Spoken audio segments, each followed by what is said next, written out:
MOD. We have to get better as individuals. We have to be the opposite of what they want us to be. They want us fat. They want us sick. They want us stupid. We got to be not fat. We got to be healthy. We got to be intelligent. They want us to hate people. We can't hate people. We got to love people. We got to get along. We got to find unity. And that comes from personal excellence. And when I say personal excellence is the ultimate rebellion, it is the ultimate rebellion because it's everything that they do not want us to be. And it's our job to be it. My father could have been a great comedian, but he didn't believe that was possible for him. And so he made a conservative choice. Instead, he got a safe job as an accountant. And when I was 12 years old, he was let go from that safe job. And our family had to do whatever we could to survive. I learned many great lessons from my father, not the least of which was that you can fail at what you don't want. So you might as well take a chance on doing what you love. How you develop consistency and more discipline in your life. And often with these kind of ideas of questions, I find the focus wrong, and I like to look at it differently from a different angle. So the human brain operates by pleasure and pain. What is pleasurable, we're attracted to, and what is painful, we naturally recoil from. And if things become too painful, we never do them. And if things become pleasurable, we get addicted to them, often with bad consequences. All right? So if the idea of discipline, of consistently doing an action, is only associated with pain, with tedium, with being by yourself in a room, doing one thing over and over and over again, you're never going to get over the mountain because it's associated with too much pain, and the brain naturally shrinks from anything that's painful. Okay?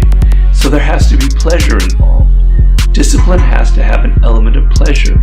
Consistently doing your work has to have rewards. Reward is the key word here, right?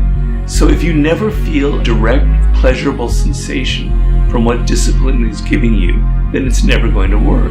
You're going to have to put some effort into your life, and you need to be motivated to do that.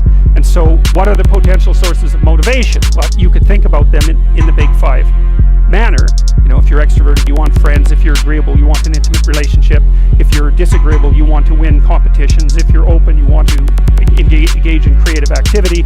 If you're high in neuroticism, you want security. Okay, so those are all sources of potential motivation that you could draw on, that you could tailor to your own, your own personality.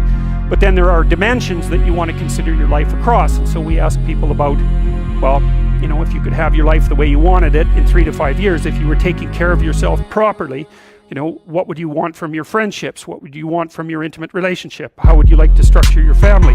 What do you want for your career? Well, how are you going to use your time outside of your job?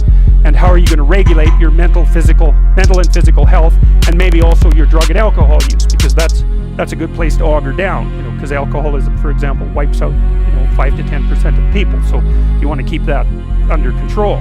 And then so maybe you develop a vision of what you would like your life to be, and that associates the goal. Once the goal is established, and then you break down the goal into micro processes that you can implement. The micro processes become rewarding in proportion, in relation to their causal association with the goal, and that tangles in your incentive reward system. We talked about the dopaminergic incentive reward system, and that's the thing that keeps you moving forward. And the way it works is that it works better if it produces positive emotion when it can see you moving towards a valued goal. Okay, well, what's the implication of that? Better have a valued goal, because otherwise you can't get any positive motivation working out. And so the more valuable the goal, in principle, the more the micro processes associated with that goal start to take on a positive charge. You got to forgive yourself.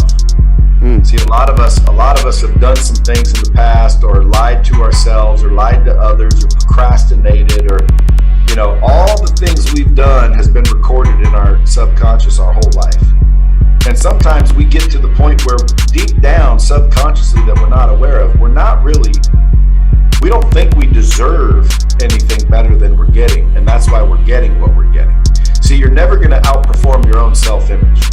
So you may not be aware of it because we grow these things called egos to protect ourselves, but you theoretically could completely think you're a loser without even knowing you're a loser. So step one is forgive yourself and others from this point forward. You got to openly and honestly forgive yourself and others. Wipe the slate clean. There should be no resentment towards yourself, no resentment towards anybody else. Ultimately, martial art means honestly expressing yourself. Now, it is very difficult to do. I mean, it is easy for me to put on a show and be cocky and be flooded with a cocky feeling and then feel like pretty cool and all that. Or I can make all kinds of phony things, you see what I mean? Blinded by it. Or I can show you some really fancy movement.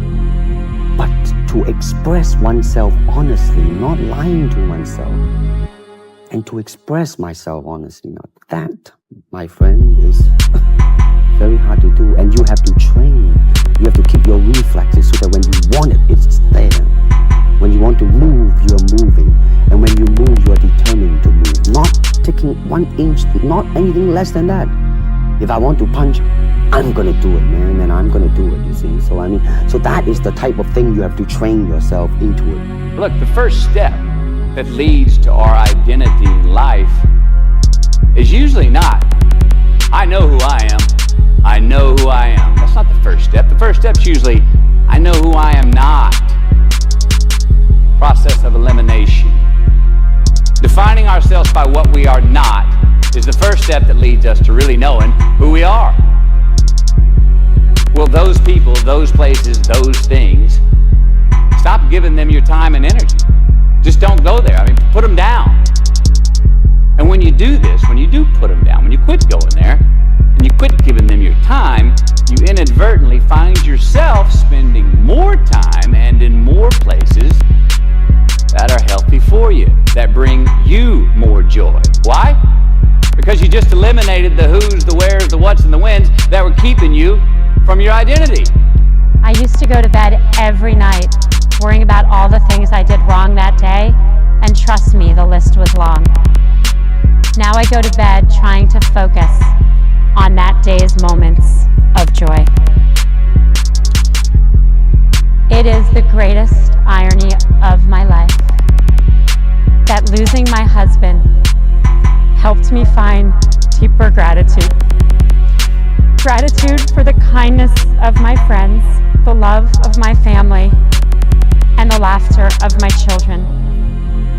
My hope for you is that you can find that gratitude, not just on the easy days like today, but on the hard days when you will need it. You commit to do what you say you're going to do. From this day forward, if you say you're going to do it, you do it. So if you're anxious when you hear that because you're like, that's tough. Well, just remember that you're the only person that gets to decide what you agree to or don't agree to. So just quit agreeing to everything if you're so worried about it. Like, really think about what you're going to commit to. That'll make you more ethical. Your integrity levels go up all by itself. But you have to commit to do what you say you're going to do. And from that day forward, do it.